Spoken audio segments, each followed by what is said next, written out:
So shall we start, sir? It's 5 o'clock. Yeah, please. Yeah. Okay. So a very good evening to everyone. I welcome you all on behalf of APTG. Just to brief you all, the APTG is Ahmedabad Pediatric Therapists Group. We formed this group in 2018 just for the purpose of bringing quality education and recent updates in the field of pediatric rehabilitation to everyone concerned in this field. So continuing with our endeavor, we are bringing to you all our first webinar. The topic of today's webinar is walking is an important function. Let's understand normal and abnormal gait in children with cerebral palsy. I feel very proud to introduce Dr. Dhiren Ganjwala sir, who is going to talk to all of us today for this talk. Sir is a very leading pediatric orthopedic surgeon, not only in Ahmedabad, but in all over India since last 30 years. Sir has published almost 10 articles in peer-reviewed journals, which is a great achievement in itself. Sir is currently the president of the Pediatric Orthopedic Society of India. Sir is one of the mentors in the Save the CP Hip project, and Sir loves knowledge sharing, as I am sure you all will love his way of knowledge sharing today. So it's all yours, sir. Please take over the stage. I request all the participants, if you have any questions, please type it in the chat box. We'll try to handle it in between, but mostly we'll take all the questions at the end of the talk. But please keep typing your questions in the chat box. Thank you. Sir, it's all yours. Yeah, thank you, Lakshit Bhai, and welcome everyone. Basically, when you are attending a webinar, it's only one reason for attending the webinar, and that is to learn something. Because I understand that when you go to a conference, in addition to getting the knowledge, there are a lot of other reasons for going to the conference, for socializing, for food, or for learning. But in webinar, there is no food, there is no socialization. So there is only one reason, and that's learning. And those who are attending this webinar, I am sure that they are here for investing above the neck. Otherwise, like when you go for a conference, it may be a reason for investing below the neck. So let's come to the topic, and the topic is walking is an important function. Let me start with a question. And like Lakshit Bhai said that, yes, please keep your self muted. But when you see a white screen, the white screen is basically to guide you that this is a question I'm asking you. And when you see this white screen, you can unmute yourself and you can answer this question. So basically, how much do we walk? This is a simple question, because I said that walking is an important. So let's understand that how much do we walk? Anyone has idea like what an average person, how many steps in a day, or whatever, you have an idea?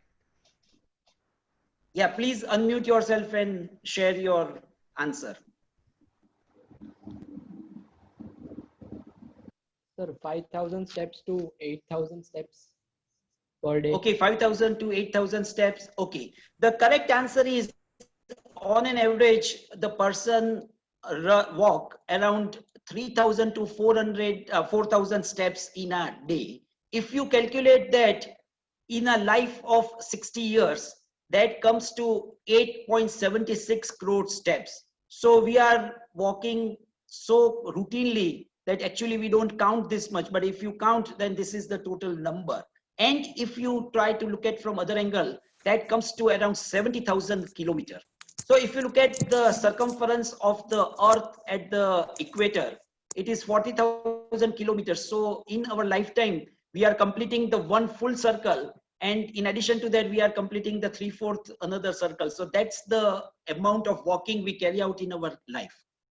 Now, human gait is basically a repetition of the same sequence. When we are walking, we are repeating the same sequence. And the same sequence, it's something like a clock, where we see that the arm is rotating in one sequence, and that's the repetition. So similarly, human walking, almost 95% of our steps are the same steps, and we are doing in the same manner. Now, for the sake of clarity or for the routine, as a rule, the day starts at 12 o'clock. Similarly, we can start it at 3 o'clock also. But I don't know, like for last so many years, we are starting at 12, and all of us are trained to think in that way that the day starts at 12 o'clock. However, if someone decides that from tomorrow, I want to start a day in India at 3 o'clock, yes, that's possible. There is no problem with that. Similarly, for last 40, 50 years, it has been realized that to understand the gait cycle, the way we are walking, the description of the gait cycle starts with an event which is called initial contact, and the same foot makes the initial contact again. That is called, the difference between the two is called gait cycle. So if we are talking of the right side foot, when it makes a contact, that's the beginning of the gait cycle. And when the same side of the foot, means the right foot again makes the contact with the floor, that's the end of the gait cycle. So that's the duration, and the period between that is called gait cycle. Just to tell you that a lot of you may have read a slightly older book, and in that there are various terminology like a heel contact. Now it has been replaced by initial contact. One of the reason which all of us who are practicing in cerebral palsy know that in many times in cerebral palsy case, the initial contact is not with the heel, but it's with the forefoot. So to accommodate everything, instead of heel contact, now we are calling initial contact. It may be with heel, it may be with forefoot. So just to give you the brief idea about that, this is, we are looking at the right side. From the right side, the arrow is showing that the right heel is touching the floor. And as the time passes, you will see in a slow motion how we move and how the gait cycle ends. So this is in a slow motion. So if you feel that it's a jerky, it's basically because of the slow motion.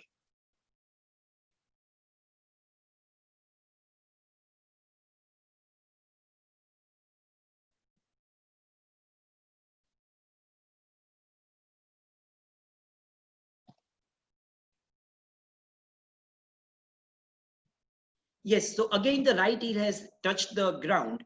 So that's the end of the gait cycle. So there are two phases of gait cycle, and I'm sure that all of you know this basic thing. The two phases are the stance phase and the swing phase.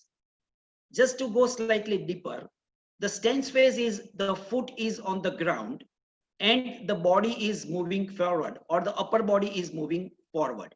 So this is, you can see in this animation, the foot is touching the floor and the upper body is moving forward. So this is the beginning of the gait cycle. We are looking from right side, and this is how the body moves.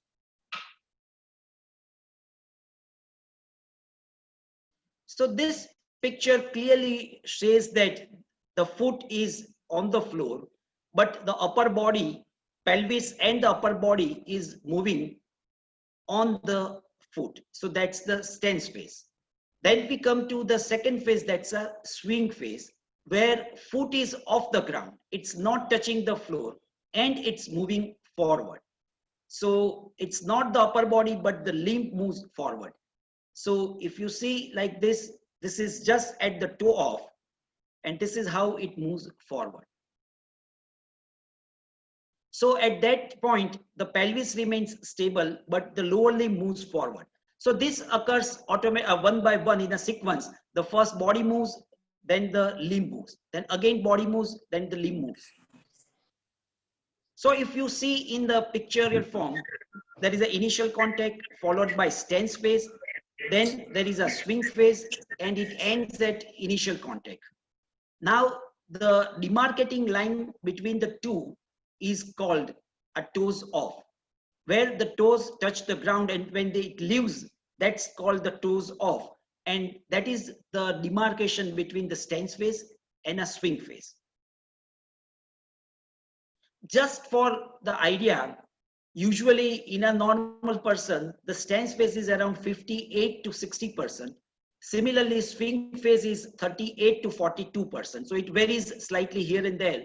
But roughly stance phase is 60% and the swing phase is 40%. So with that, now we go one step further and slightly deeper, and now we are focusing on the knee. So we understood about the stance phase, we understood about the swing phase, and both comprises the gait cycle. So now we have a basic understanding, and now we are going one step further, and now I request you to observe or focus on the knee, because I'm going to ask you the question, how knee is moving during the gait cycle. What are the changes which are taking place during the gait cycle at the knee? So just focus on the knee. I am going to play the same sequence again, which I showed you earlier. So we are starting with that.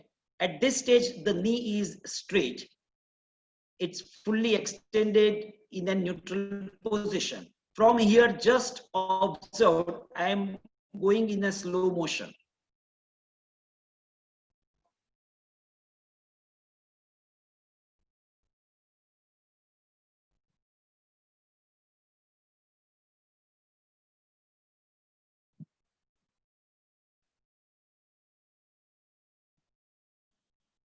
Okay, so can anyone unmute your speaker microphone and can tell me like what did you observe in the at the knee? Knee is straight during stance phase, Right. and knee is bending while starting the swing phase. Okay, so knee is straight in the stance phase, and there is a And- flexion at the knee during the swing phase. Okay, right. Anything else? Anyone would like to say something more detail or something differently? Knee is going anterior to the ankle in the swing phase. Knee is going anterior to the ankle in the swing phase. Okay, right. So there is a maybe a shift in the center of mass. Okay, of the shift particular in the joint. center of mass. Okay, right. Okay, good. So let's see that. So now we are going to describe a kinematic data. So what we understand by kinematic data, that I will explain first, and then I will show you like how the kinematic data is. So if you look at the ECG, like a gait cycle in ECG, also the heart does the same thing, and the electric activity which we record shows something like that. Now if we want to describe a one ECG pattern, in that case we take a sample. So this is something similar to the gait cycle. It starts at one point and it ends at another point, and from there onwards the second cycle starts. So this is what the graph looks like. Now it is very easy for a doctor, if there is a problem with the heart, the doctor can immediately make out by looking at this pattern. So similarly, engineers, the bioengineers, they thought that if we can devise something like this for the people who are interested in the gait, and if we can give such graph, it becomes very easy. So what they did, they decided to put some markers. Like if you have seen, like when they are taking ECG, they apply the electrode. Similarly, they put some markers on the body, and then video recorders or the video camera, they record this marker position, how they are moving. And if you prepare a graph, that graph is called a kinematic data. So basically it's showing us how the knee joint is moving. Now to see any movement, we can see from three sides, from side, from front, and from the top. So what we are going to see is only from the side, because for the sake of understanding, the side view analysis is adequate. For detailed analysis, we need to look at from three plane. But for us, the side plane or the side view analysis is adequate. So if you are trying to see the graph of the knee joint movement for the side view, that's a sagittal plane, to make you understand the basic thing, what we see in a maroon color is showing the stance phase. The one which is in a green color is swing phase. So first stance and swing. The horizontal line is showing the beginning of the gait cycle and the end of the gait cycle. On the y-axis, on the upper side, there is a flexion. So if knee is going in the flexion, it will be reflected, the graph will go up. If it goes in extension, hyperextension, then it will go below 0. So now if you see a normal person graph with that, the graph looks like this. So you can say that the kinematic data from the side view for the knee looks like this. Now, can someone tell me the person who answered the question that knee is extended in the stance phase? Now, can you see more clearly how the knee is moving in the stance phase and the swing phase? Now, what is your understanding of this graph? Yeah, please unmute and tell me. Now the things are seeing like different from the different side. Okay, what is the difference? In the initial stance phase, it is in flexion. Hmm. Then it is moving in extension. Right, Then initial swing phase, it is in higher flexion. right. Yes, exactly. So that is what the thing is. Like the knee, when the gait cycle starts, it is in a neutral position, means it's full straight. From that, there is a initially 10 to 15 degree of knee flexion in the initial part of the initial phase of the stance, which again become completely straight. And after that, there is a bigger flexion curve which appears, which is more in the swing. And then at the end of the gait cycle, again, it becomes to a neutral position. So if you look at it's like a 2-bump pattern. The first bump is lower, the second bump is higher. This is what the knee movements in the sagittal plane. Now, let's see that what are the muscles which are working. Now, if you have understood ECG, in the ECG, this says that at the P wave, there are different waves like P, Q, R, S, T. So at P, the atrium is contracting. At Q, the ventricle starts contracting. At T wave, there is something relaxation or depolarization. So similarly, in the gait cycle also, what happens at the knee and what are the muscles which are playing important role? Let us understand that. So now we are going to understand it slightly in depth. So we are starting, let's look at the blue dot, which is at the junction of X and Y. So it is beginning of the gait cycle and it is at the neutral position. From there, it goes like this. So let us understand this first peak, how the knee is flexing at this initial part. So this is something like if you are looking at the airport and how the plane is landing, similarly our body is also now landing and this is how it touches. So let's see this animation and that will show you like when plane lands, the front wheels, they are slightly higher and gradually during the descent, it touches the floor. Right, so the similar thing happens in our body also. So now this is just before the beginning of the gait cycle, just 5% before the gait cycle. From that we are seeing, and just like a plane, the body is now lowering and the heel is touching. Right, so as soon as it touches the ground, the impact come on the floor because the whole body weight is now touching the floor.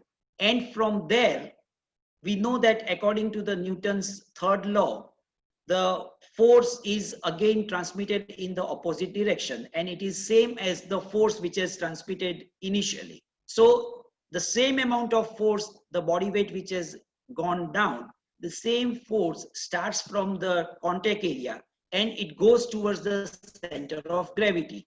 Where is the center of gravity of human body? Where is the center of gravity of human body? Anterior to knee and posterior to hip.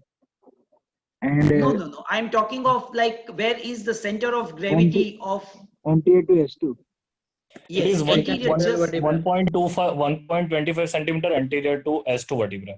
yes exactly. So now if you look at the direction of this vector, the force line starts at the contact point, that is heel, and it is going towards S2, just front of the S2 where the center of gravity lies. In that direction it is going. Now the black dot which you are looking at the knee joint is the center of the knee joint.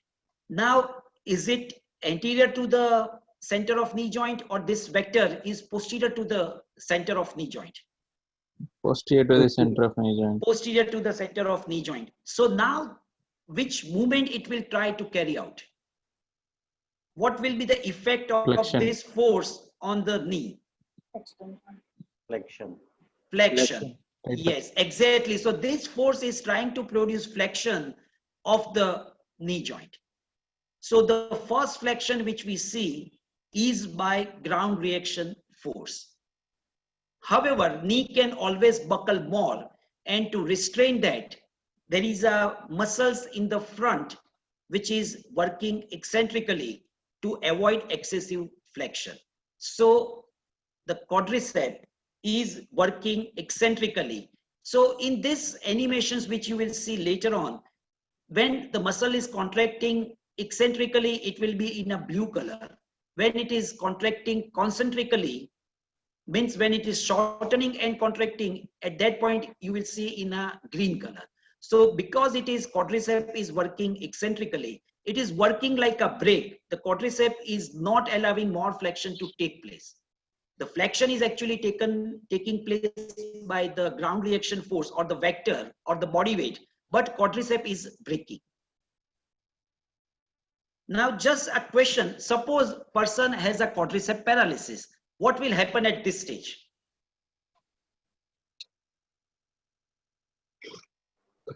Pelvis will move. Now what will Pelvis happen will when? compensate. No.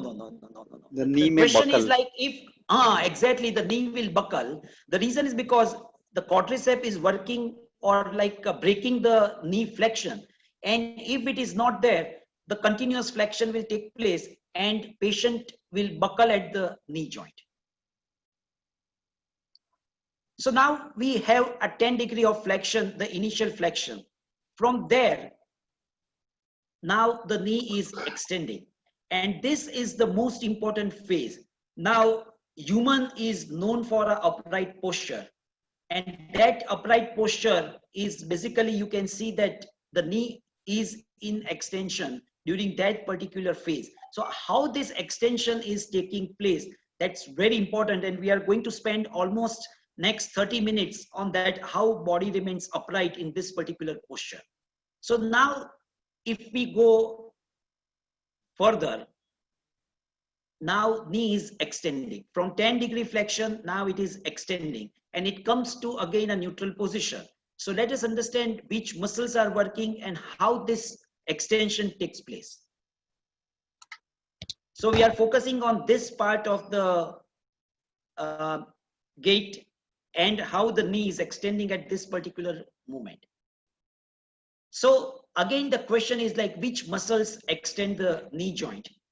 So I'm asking this question. So which muscles extends the knee joint at this particular moment? Yeah, please unmute and say. Quadriceps.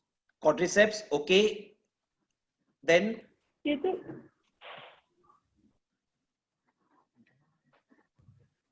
There is another muscle which is extending the knee joint. Gracefully, sir. Okay.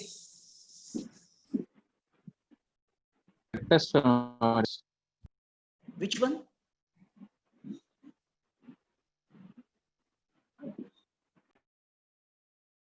Okay, so fine. What you said is a half answer is correct, but the another muscle which is very important for this posture or this extension, that is going to be a surprise for you. And this part of the knee extension is caused by the quadricep or the knee extensors. But equally important role is played by the plantar flexors, that's a soleus. The plantar flexor of the ankle joint, the soleus muscle, helps to extend the knee joint. So this is going to be a one important information for you, and how this plantar flexion, which is helping the knee extension, that is going to be the most important thing, because most of the surgical treatment which we carry out is basically working on this concept. So now the first part of the extension is taking place by the quadricep. Already you have answered that. But the second half of this phase is by a soleus. So a lot of you will be asking a question to me that how soleus is extending the knee. Yes, we are going to understand that in a minute. First of all, let us see what we already know, how quadricep is extending. Prasanna, can you switch off your video because the glare is disturbing me? Yeah, Prasanna Kumar.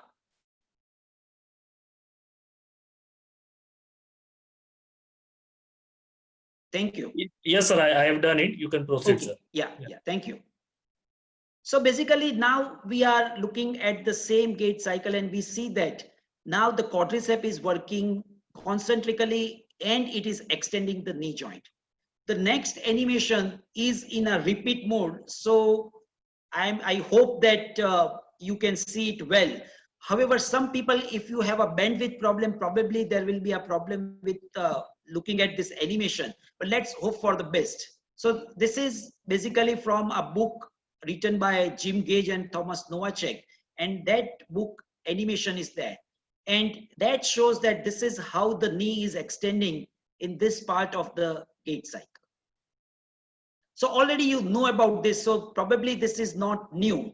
But what is new is now the question, how does soleus extend the knee joint? This is going to be the new information for you. So now let us understand that we are looking at the upright body, and the ground reaction force is coming like this. Now this ground reaction force, the soleus is contracting and it is working as a solid pillar, and it is not allowing the ankle to dorsiflex. If there is no soleus, then this force, because it is anterior to the ankle joint, will carry out dorsiflexion at the ankle. But soleus is not allowing the dorsiflexion to take place. So now let us understand, this force will go up, and this is the direction of the force. Now, is it anterior to the knee joint or posterior to the knee joint? Anterior. Anterior to the knee joint. And so which action or which movement it will carry out? Extension. Extension, yes. So now, actually, because of the ground reaction force and the soleus combination, the ground reaction force is acting at the knee joint. But that is only possible if soleus is contracting and it's not allowing the dorsiflexion at the ankle joint. If at this point soleus is not effective, the ankle will dorsiflex, and this will not be able to extend the knee joint. So this is what you already said, that because of the soleus, now ground reaction force is passing anterior to the knee joint and it is extending the knee joint. So this is the important information, that soleus helps to extend the knee joint. Okay, so already we have come to a posture where now knee is completely straight. Now this is a very unique phase of a gait cycle, and why it is unique, that I will show you. So at this stage, this is the direction of the ground reaction force. It is passes anterior to the knee joint. Now, because of that, the knee is extended. Now, knee has a capsule, the tight capsule on the posterior side. So on one side, the ground reaction force or the force vector is extending the knee joint, and posterior capsule is not allowing that. So this is a very important phase of a gait cycle, that knee is extended without any muscle. So now all the muscles supporting the knee, they are completely relaxed, and the knee is only locked by the posterior capsule. There are no muscles which are working at this phase. This is important because if nature has not devised in this way, the muscle has to constantly work, and because of that, the body muscles will get tired. So to avoid that, the advantage of this is that muscles get relaxed, and because of that they don't get tired, because they are not supposed to work continuously. The quadriceps has worked till now it's relaxing. So now knee is stabilized only by ground reaction force without any muscles. No anterior muscles, no posterior muscles. It's just stabilized by the capsule and the ground reaction force. Now let's see that if there is a knee fixed flexion deformity, what is the effect of that? A person has a 5-degree or a 10-degree of knee fixed flexion deformity. How does it make a difference? Let's see that. So this is a picture which we have already seen, that the knee is completely extended, and in that case, without any muscle, the knee can be extended and the person can remain upright. Now let's see this example. There is a 20-degree of flexion deformity at the knee joint. The ground reaction force is going in the same direction. Now it is posterior to the knee joint. So if body or the person has to remain upright or wants to remain upright, how body will do that?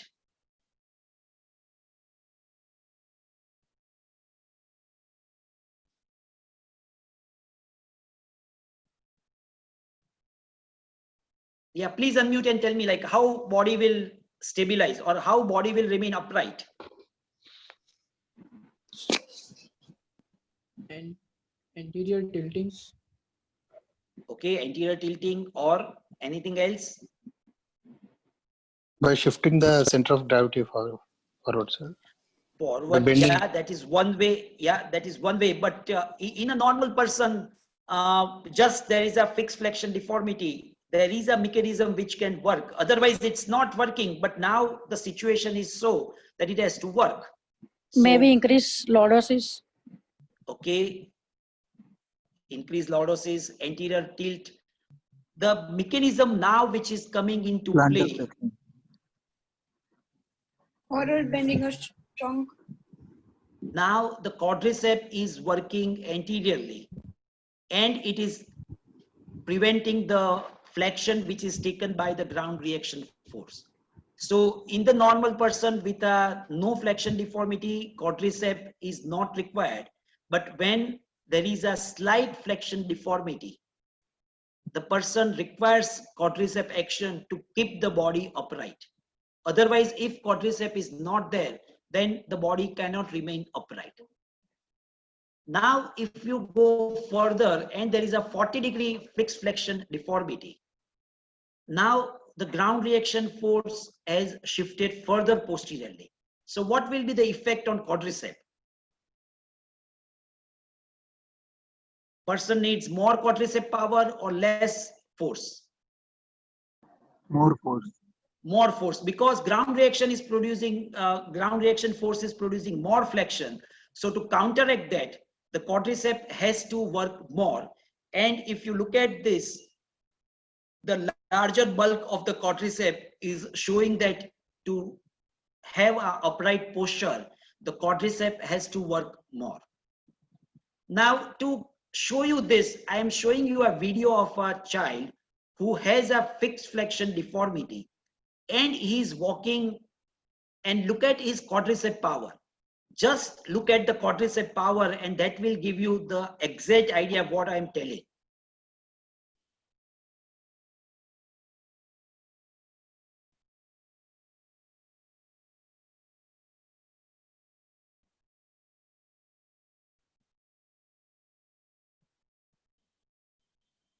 Look at his quadricep bulk.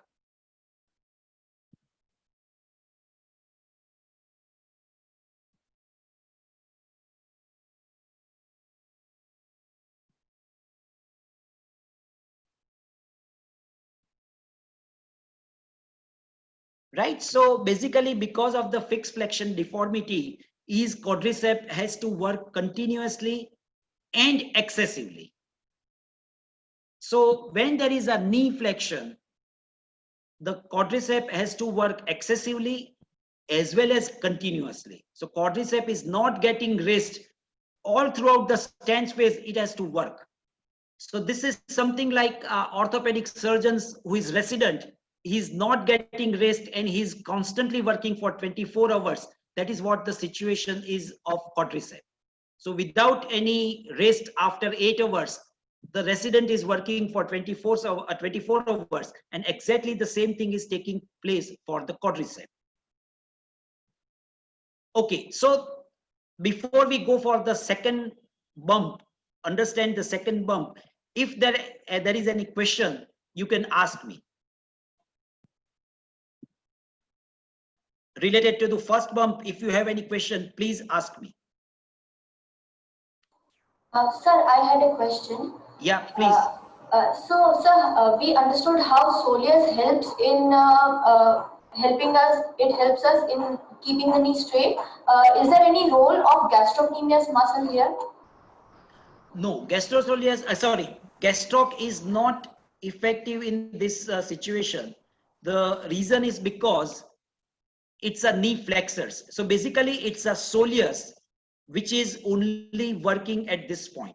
Both are side by side. The gastroc and the soleus, they are side by side. But here only the soleus is working to extend the knee joint. Yes, sir, got it. We are going to see in more detail like how this soleus muscles is compromised or what are the reasons why it is compromised. But the important thing is it's a soleus which is helping the knee to get extension.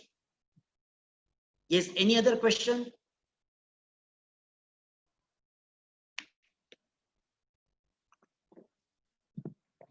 Any confusion, any query? Because we are going to build on this further. So if you have any doubt, please ask me at this stage. Okay, so now let's ready to go for a further journey. So now knee from this blue dot is in a full extension position, and from that it is going like this. So there is a more flexion up to 60 degree, and that's a rapid flexion. So that is known as a phase of acceleration. It's a rapid knee flexion. So that is known as a phase of acceleration. So why knee flexion during swing phase is so important? That's a basic question. So I just want to ask you, like, why knee flexion is important in the swing phase? For ground clearance. Yes, because like when we flex the knee joint, the length of the limb become less and it helps in the ground clearance. Very good. So that's very important function. And the reason for that is like it helps in ground clearance. Very good.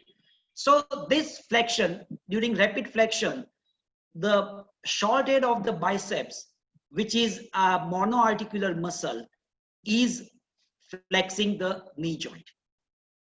Again, you will be thinking that why not the other hamstrings? So the question is, why other hamstrings are not active at this stage?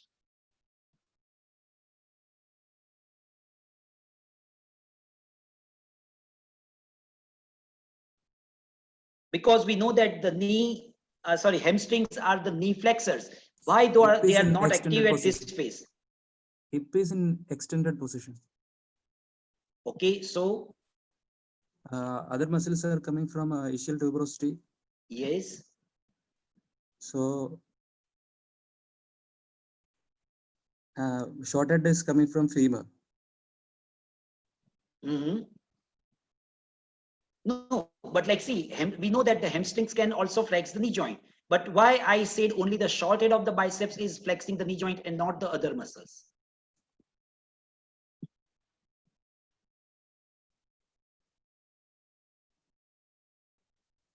Okay, the answer to that question is that at this phase, the hip is also flexing.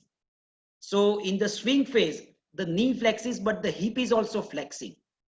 So if hamstrings are contracting, all the hamstrings are working, actually they are the hip extensors.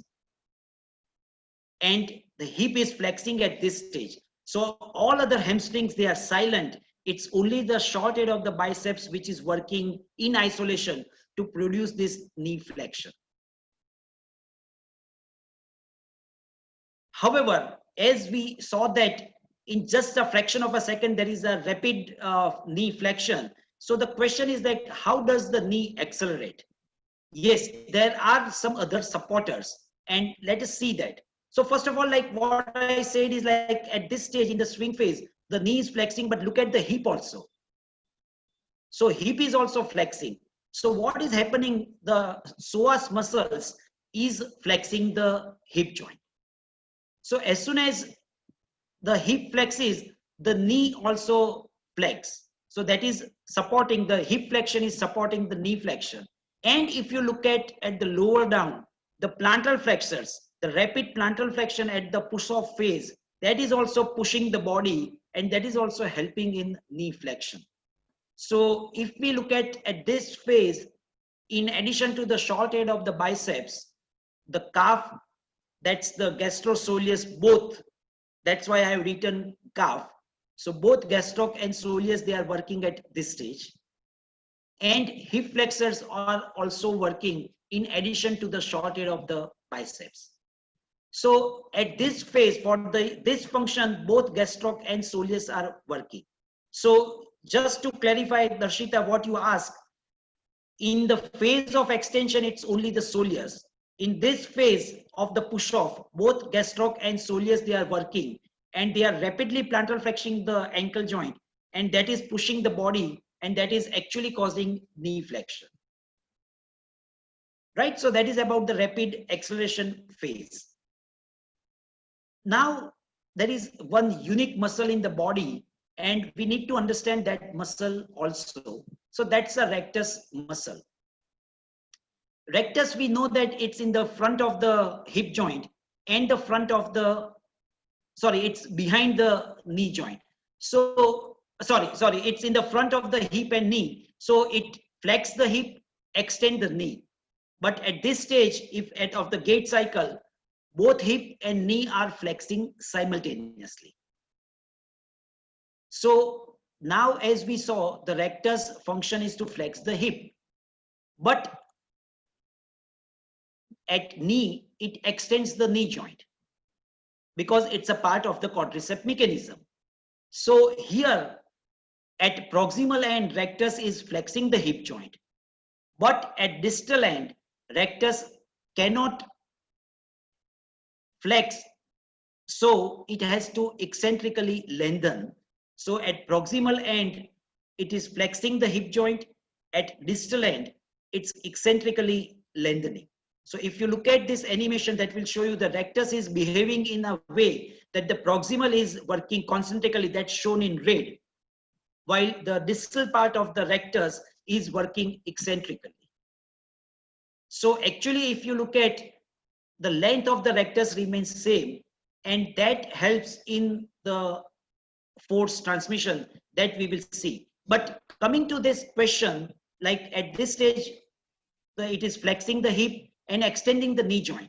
Now, if there is a patient who has a rectus muscles which is spastic or a short, so what will be the effect on the gait?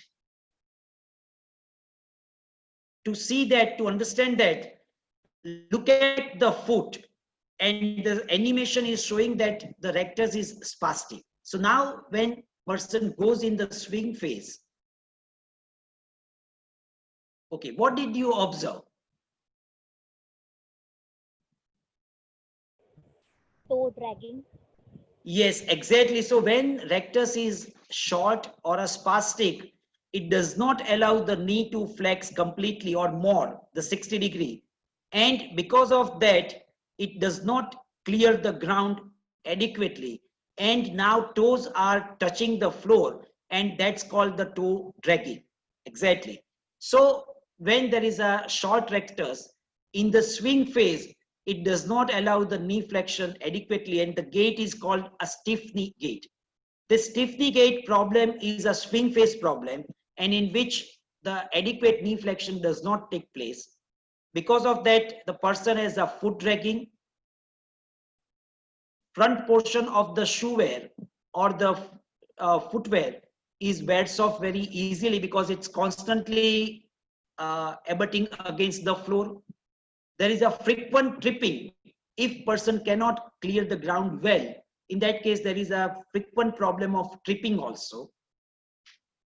So now the question is, in a person who has a short rectus, how body can compensate?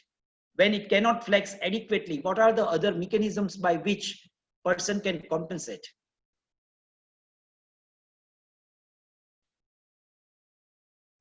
Hiking of the pelvis for foot clearance. Okay, hiking of the pelvis. Okay, then. Okay, that's one mechanism. What is another mechanism? Circumduction.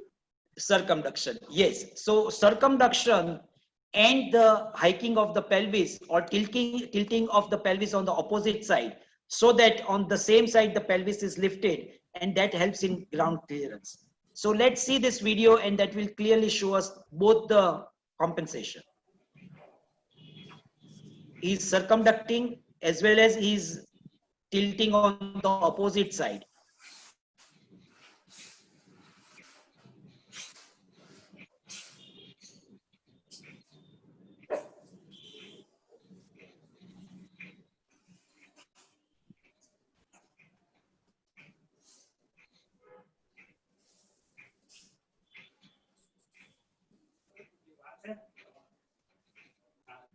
Okay, so now we go to the next phase. Now from the maximum knee flexion of 60 degree, now the knee is going to extend.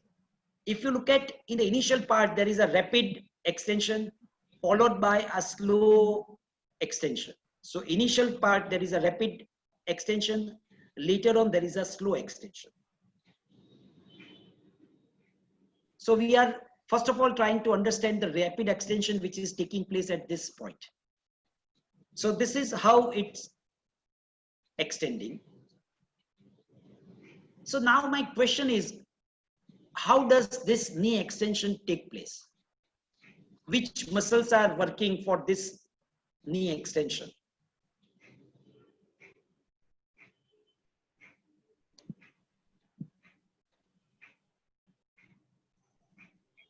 Glutes. Glutes, okay. Quadriceps working concentric.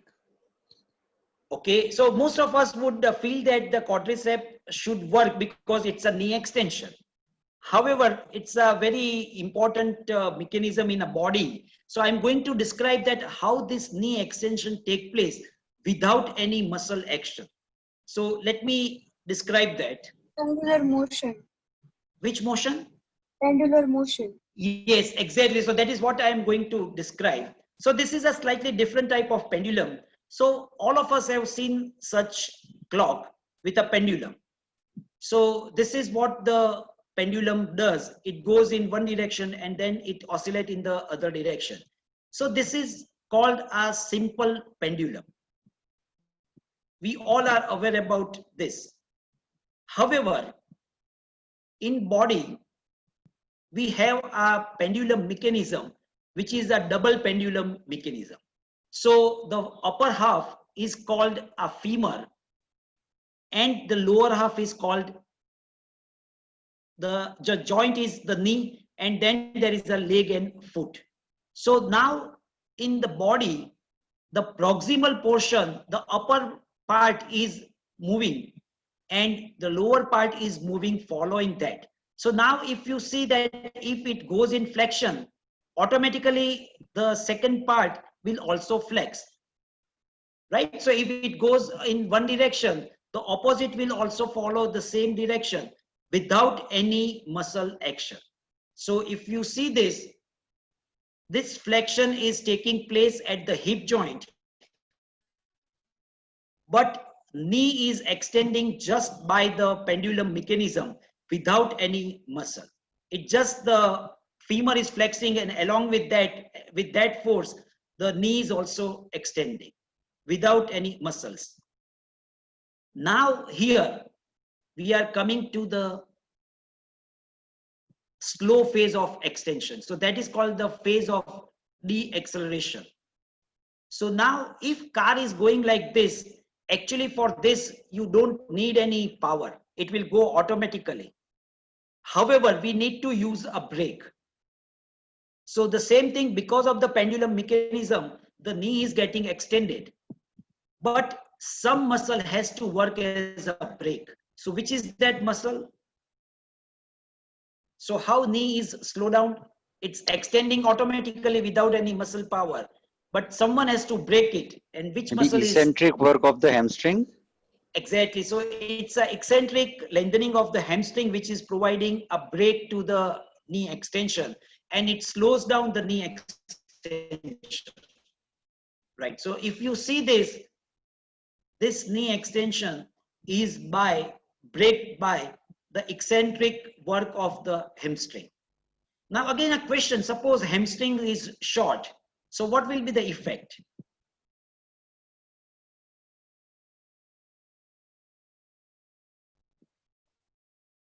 Which we see very commonly in cerebral palsy. So if hamstring is Loss of short, terminal what will be extension. the effect? Hyperextension. Yes, what will be the effect? Yeah, Lakshit bhai. So it may not allow knee extension at initial contact, and the knee may remain into flexion. Yes, exactly. So the same thing will happen, and that this animation is showing that knee cannot extend fully and it remains short of the full knee extension, which should be at the time of initial contact. Right? So normally this much extension take place, but when hamstring is short, the full knee extension does not take at the terminal swing, and it will be a short of full extension, and the effect is the person is walking with a short step length. Okay, so now coming to the most important point, why cerebral palsy children lose upright posture. Before I describe that, any question? The basics which we understood about the normal gait, any questions about that?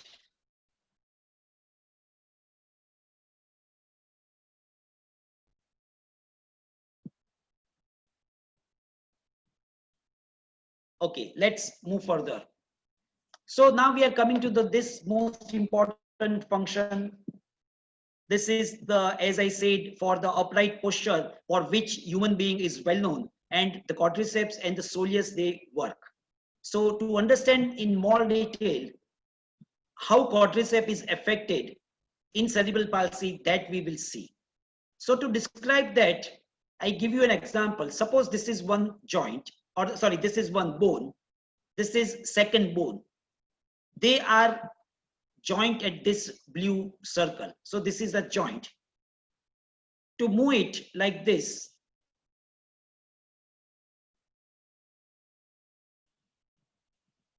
there is a muscle which we call it agonist. On the other side, there is a muscle which we call it antagonist. Now, if this becomes short, what will be the effect on the other muscles? Naturally, it will become long, right? So now the thing is, the hamstrings in cerebral palsy become short. What will be the effect on the quadricep? Lengthen. It will lengthen, yes. So this quadricep will become long. So here this blue color is used for not eccentric function, but to show that it is long than the normal one. So now let's see what is the effect of this long quadricep. Suppose the patient you are examining like this, you have flexed the knee joint, the hip is extended, hamstrings are relaxed now, and you are asking patient to extend the knee joint. So when patient does the knee extension, what will happen? Whether he will be able to carry out extension or not? No, not up to the full range. Yes, not up to the full range. Exactly. So like person will be able to extend, but he will not be able to extend full. So it will remain. Yeah, I didn't get it. What did you say? Extension leg. Yes, Extension. exactly. So extension leg. It appears that you have seen probably all the slides, but good. I'm just joking. No, So no, no. basically, It's not exactly that. I'm yeah. just guessing the next. Yeah. I'm just Yeah. So sincerely that's following basically the whatever you are extension saying. leg. Yeah, exactly. I know it. I just say like, so it's basically you are understanding the concept that when quadriceps become long, it does not allow the knee to extend fully. So last few degrees of extension is not possible and there is an extension leg. If you passively carry out, yes, this extension is possible. So now how does it affect the person? When this person, the same situation, if you try to look at like this in an upright posture, the knee cannot extend fully, which is the important function of the quadricep in the beginning of the stance phase. Now long quadricep cannot extend the body, and due to that, the knee remain flex. So the first problem is with the quadricep. So long quadricep does not allow knee to extend fully. That's the first problem which we saw at that phase. So we saw the effect of quadricep. Now we are trying to understand the effect of soleus. So now how soleus is affected. First of all, let us understand that, and then we will see how it affects the gait. So we know that for effective action of muscle, we need a strength. For any muscles to work, it needs a adequate strength. So there is a surgery which is a very popular, that's called tendo-Achilles lengthening. So when we carry out a tendo-Achilles lengthening for a diplegic child for a equinus deformity, it's really a big problem for a patient.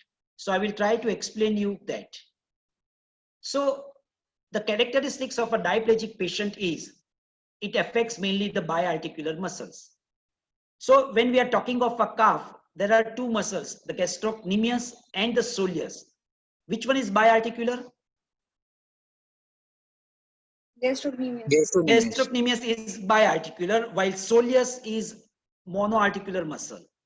So gastrocnemius is mainly affected in diplegic cerebral palsy child. So now to show you that the red one, the gastroc, is shown in a red because it's short.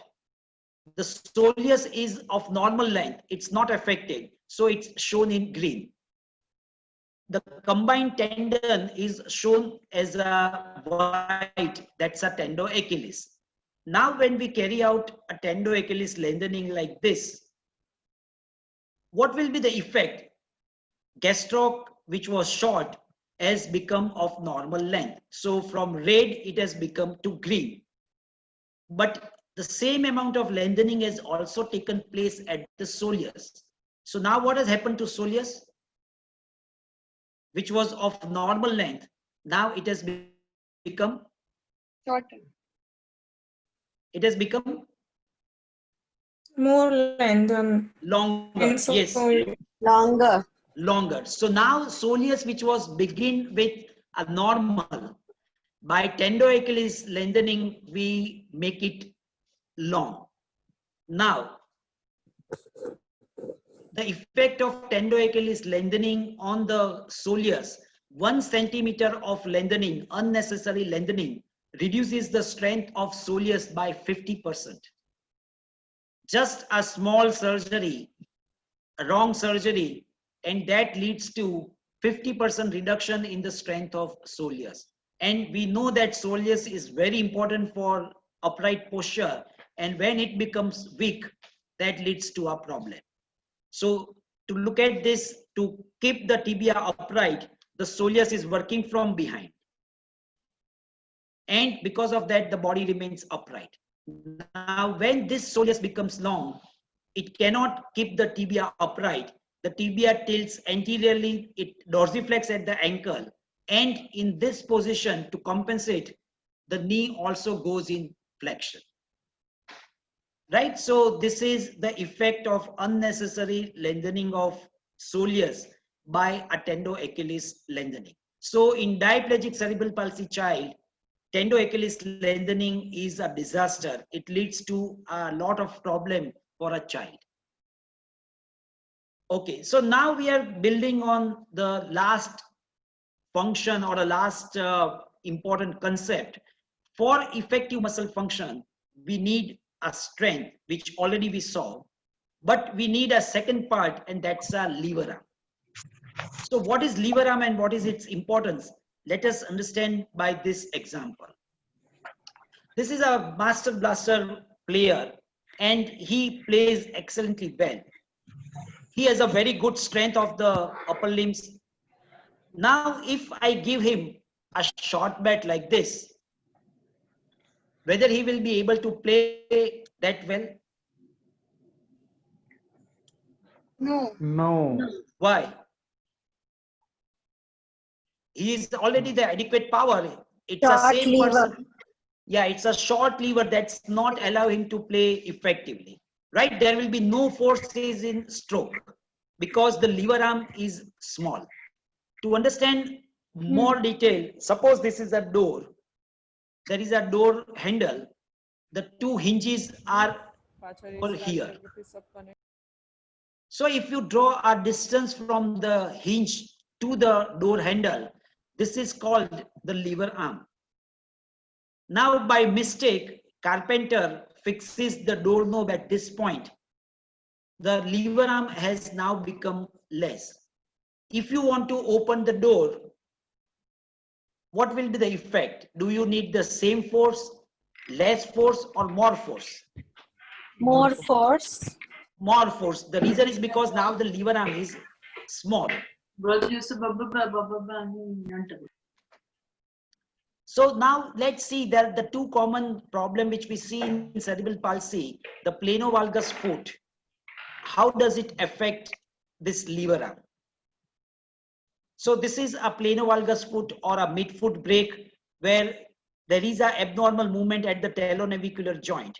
So if we look at the foot from inside, so first to understand that how does plano-valgus foot reduces the lever arm, let us understand this concept that the triangle green color is a support, the blue board is a lever arm, the arrow is basically trying to apply a force, and the yellow one is a weight.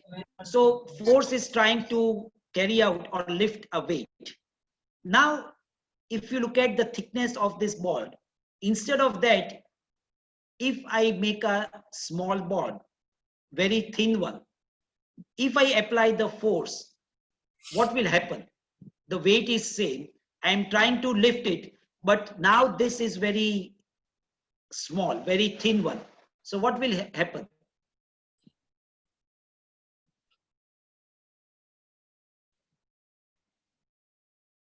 This board will bend like this.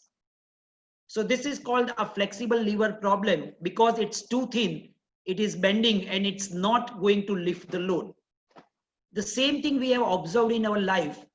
If you are eating ice cream and the spoon which is given to you is of a thin plastic, and if ice cream is frozen well, and when you try to take a scoop, you will not be able to take a ice cream with you, and the plastic spoon will bend.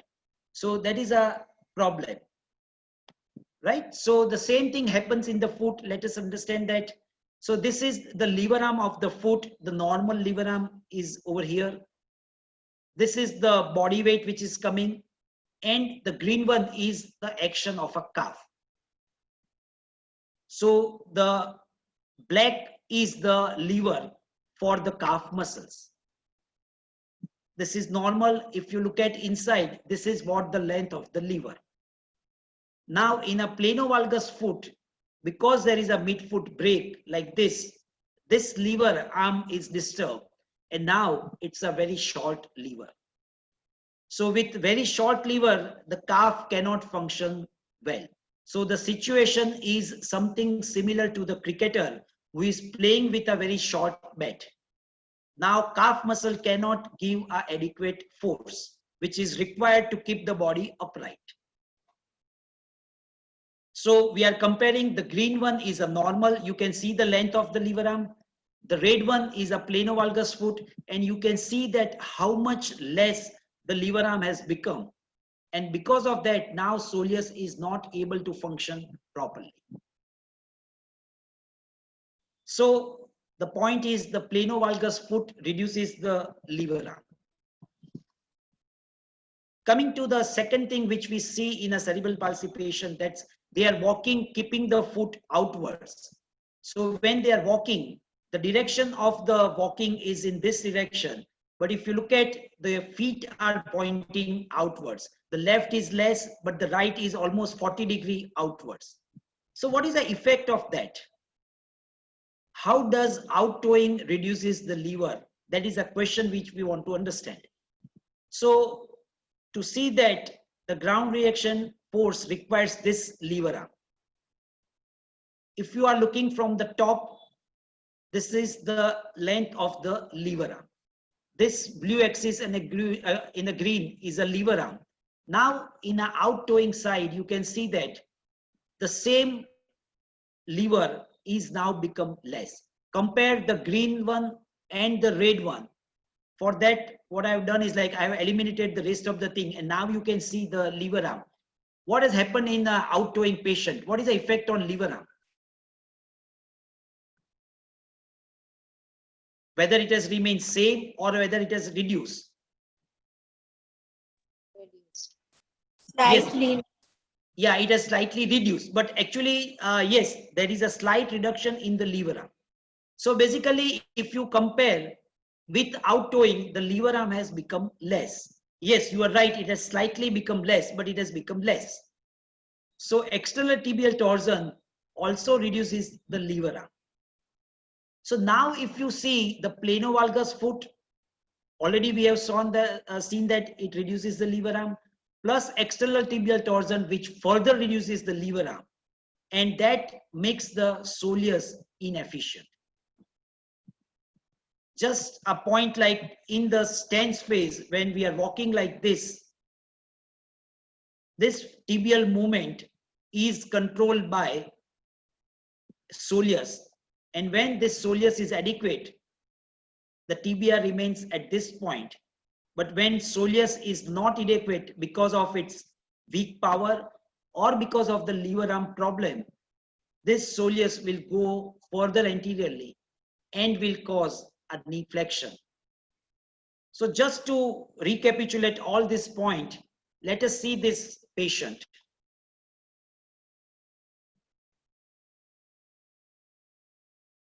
So this is a very good example which shows all the element why this patient is walking like this, why she is walking with a knee flex gait. Look at her quadriceps, they are working very powerfully.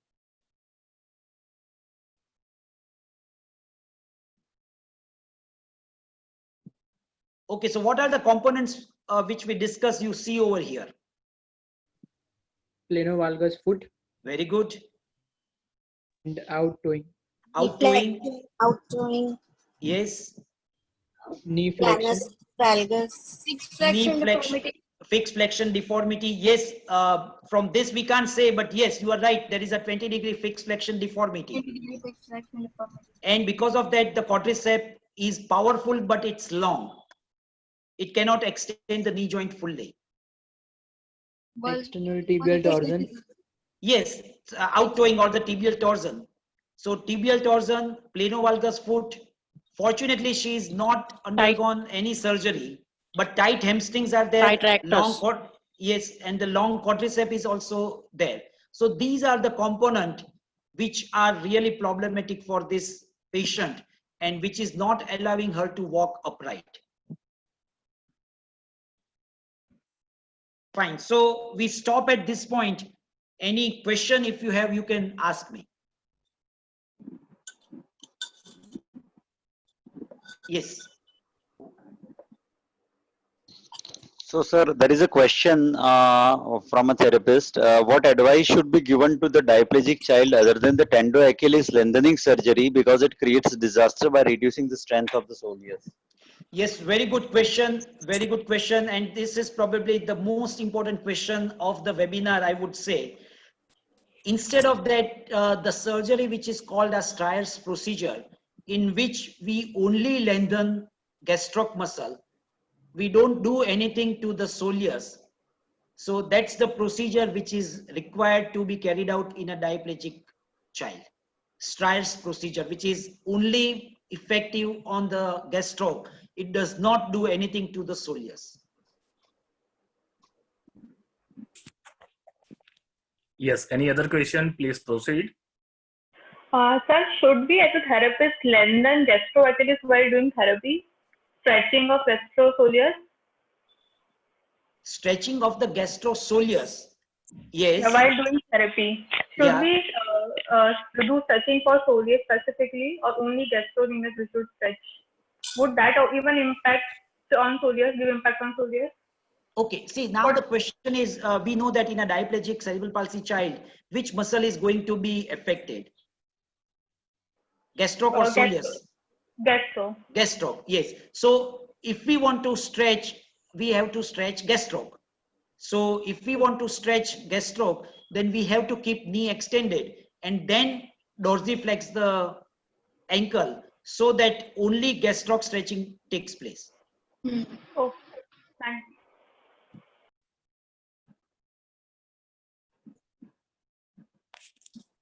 Yes, any other question? So there is another question, sir. Is there any way to achieve complete knee extension? Yes. Yes, if we correct all these factors together, definitely we can achieve the full knee extension. But for that, really we have to correct all the factors. So that starts with release of hamstrings, correction of the knee flexion deformity, shortening the quadriceps mechanism. Then if there is a tibial torsion, out torsion, then we need to correct that. If there is a planovalgus foot, we have to correct that. So all the component has to be dealt with. Then yes, definitely we can get a upright posture. So there is one more question, sir. Any splints to be given after the surgery of the gastroc, the one you said, Stryer's procedure? Yeah, after Stryer's procedure, yes, we give a plaster for 3 weeks because it's a muscle lengthening. So basically for 3 weeks we give a plaster. That's all. After that, you don't need any splint. You don't any splint. And the advantage is soleus is intact, so that recovery is also very fast. Okay, anything can be done to avoid midfoot break. A very good question, and this is what everyone is trying to focus. So basically my question is why midfoot break takes place.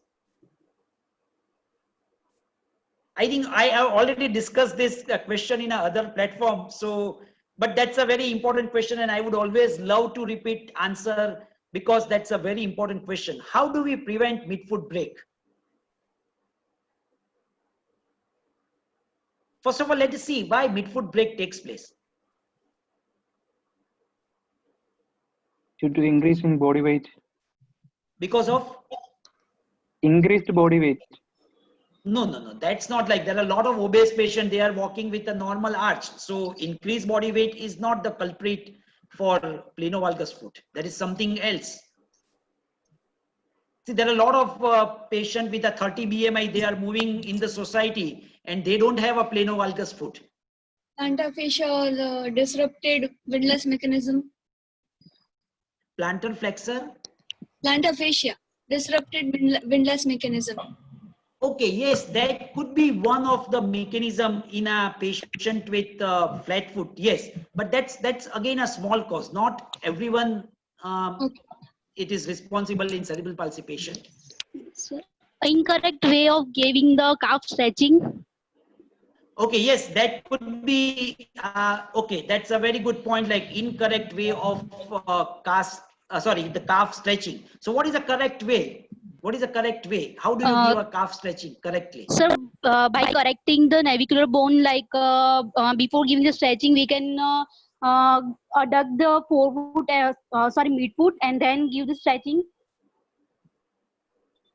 By the thumb, we can correct the navicular bone. So basically, before we give a stretch, Yes, before we give a stretch, we need to invert the foot so that it locks the foot, and then we have to stretch. So whatever stretching force you are giving goes over the ankle and it stretches the calf. Now, without inversion, if you try to dorsiflex, the foot will not dorsiflex at the ankle joint, but there will be a wrong correction taking place at the talonavicular joint, and that is one of the reason of midfoot break. But over and above that, I don't say that that's the only reason. The important reason is that the tendoachilles is short on one side, and when the body weight or the person tries to stand on the toes, the body weight itself is trying to break the midfoot, and that is usually the cause. The calf, which is short, and when person tries to stand, that results into a midfoot break. And it starts very early. I have seen 3 years old, 4-year-old child having a midfoot break. So now the question, what we need to do? That might be because, hello? Yeah, please. Sir, the midfoot break might be because of the tibialis posterior weakness also, because the body weight is coming on the medial surface of the foot, and because of that, in a child from initially the tibialis posterior is not getting activated. Yes, so what you said is right. There is a we understood that for midfoot break to occur, the foot has to evert. So definitely, in addition to plantar flexus overactivity, there is an imbalance between everter and inverter. So tibialis posterior is weak. The everters, that's peronei, are overactive, and that imbalance is one of the reason which leads to midfoot break. So plantar flexor, which are contracted or they are spastic, and in addition to that, inverter imbalance and the body weight, all of this is responsible for planovalgus foot. Yeah, okay. But the important question, how do we avoid it? One, already we discussed that we need to correct it or stretch the calf properly. That is one thing, but what is the second mechanism?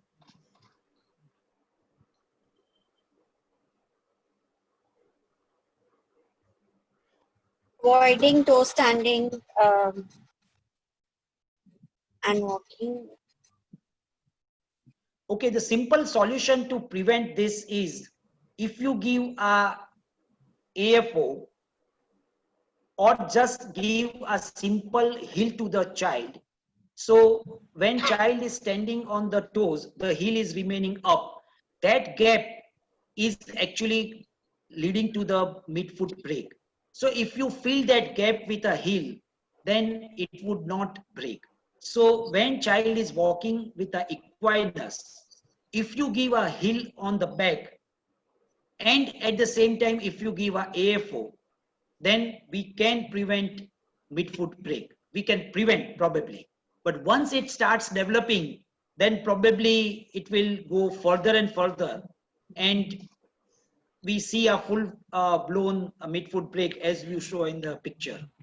So definitely that's one of the big problem in cerebral palsy child, and that leads to crouch gait in lot of patient.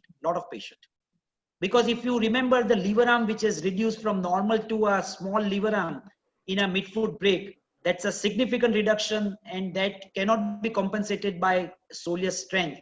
So that's one of the major reason of knee flexion in cerebral palsy. So we'll take, sir, can we take one more question, sir? Yes, sure, definitely, please. So there's one more question regarding your inputs in as single event multi-level surgery versus triad procedure. Means many of the times it happens that along with the tight gastro, there are other muscles also which are tight. So how do you choose? Okay, the concept of single event multi-level surgery is that whatever is abnormal at that particular stage, correct it. That's the aim of single event multi-level surgery. That does not mean that you have to do surgery only once in the lifetime. But when you do surgery, always take care of whatever abnormality you see. Don't leave it something that we will do it after 3 years. Whatever is abnormal, correct it. That's the aim of single event multi-level surgery. A lot of people understand it wrongly and they say that in the lifespan only surgery has to be done once. So let all the problem get collected and then we will do it. No, that's not we are trying to understand by single event multi-level surgery. When you do surgery at 8, 9, 10, whatever are the problems, you correct it. Bony problem, plano valgus foot, whatever is there, you try to correct it at single stage. That's the that is what we understand by single event multi-level surgery. So yes, Steyer's procedure may be one of the component of that many procedures which we do. Sir, I have one question, if you permit. Please. If there is a child where we see just starting of the crouch, you know, the hamstring is getting tighter, the quadriceps is getting elongated, just the starting of crouch. What is your opinion regarding giving an AFO? Will AFO help in the long run, or I mean, what's your take on this? I mean, how do you prescribe? Okay. So basically, what we expect from AFO? So AFO, it's like it tries to get the knee, I mean the tibia vertical, so that the knee will flex a little more. Okay, so now the thing is something like the primary problem is the short hamstrings, which is not allowing the knee to extend. Because of that, like to touch the floor, many times they lead to a plantar flexion at the ankle joint, right? So the best solution is to solve the problem, which is primary problem. And we don't do anything for the secondary problem. And if you don't solve the secondary problem, solve the primary problem and try to do something at the secondary problem, no, you are not going to solve the situation. It's going to go worse and worse. So with a short hamstring, the second problem, which is simultaneously developing, is a long quadricep. The only thing is like our mind is not trained to think in that direction. So when we talk of short hamstring, automatically we need to think that yes, the same effect is also taking place on the other side also. And AFO cannot probably prevent that. Right, sir. So I think we can take only one more question if anyone has. Yes, go ahead, please. Yeah, I just, sir, any suggestion on Botox usage and its effect on reducing any of these deformities we spoke about?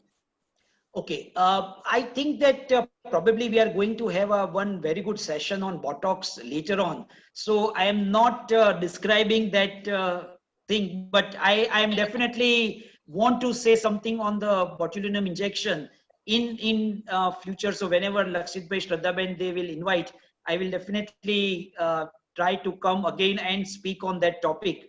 So please wait till then, but that's a good question and I'm going to give you a really good information, the recent information on that. All right, sir. We'll look forward to that. Yeah, thank you.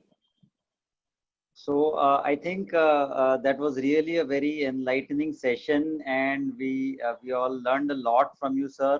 So thank you very much for your time and for your knowledge. We thank all the participants for joining in and having this great session. And please look at our Facebook page, the Ahmedabad Pediatric Therapist Group Facebook page for more updates. We will be coming with more webinars soon. So once again, thank you very much, Dr. Dhiren sir, for having such a wonderful academic session for all of us. Thank you. Yes, thank you and bye-bye. Bye. Thank you. Thank you, sir. Thank you, Dhiren sir. Thank you. Yeah, log off karu છું. Yes, sir. Thank you. Yes. Yes, sir. Okay, yeah.